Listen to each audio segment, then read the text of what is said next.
We're 20 days out from the election, and several key races will be decided locally, including the 51st Congressional District, which includes La Mesa, El Cajon, Miramar, and Mira Mesa.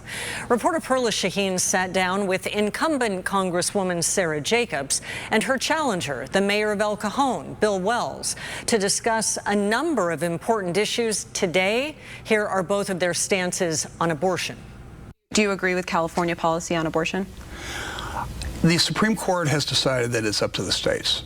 California has codified in their constitution. It doesn't really matter what I think. But laws are always subject to change, and as a congressional representative, I think your constituents would want to know your perspective on this. There'll never be a constitutional amendment to ban all abortion. It's just not possible. If it got through the House, which is unbelievably unlikely, it would never get through the Senate. It has to have 60 votes to get past the filibuster. So it's kind of one of these things that I think people use as a wedge issue to say, oh, you can't vote for this guy because he thinks that abortion may not be right. I understand that most people want abortions, at least at some level.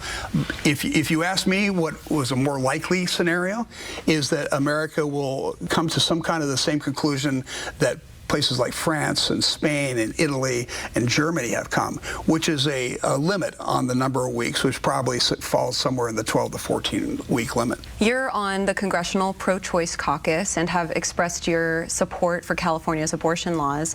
Do you support any type of restrictions on abortions? I don't believe that at any point in a pregnancy or for any reason that I, as a government official or any government official, knows more about what a person needs than they themselves and their doctors do. But it is currently a government decision. Correct, and I think it should not be. I think we need to pass a codification of Roe v. Wade across the board, and I think we need to make sure that everyone in this country, regardless of what state they live in, have access to the full range of reproductive health care, including abortion. So you'd be okay with an abortion up to 9 months?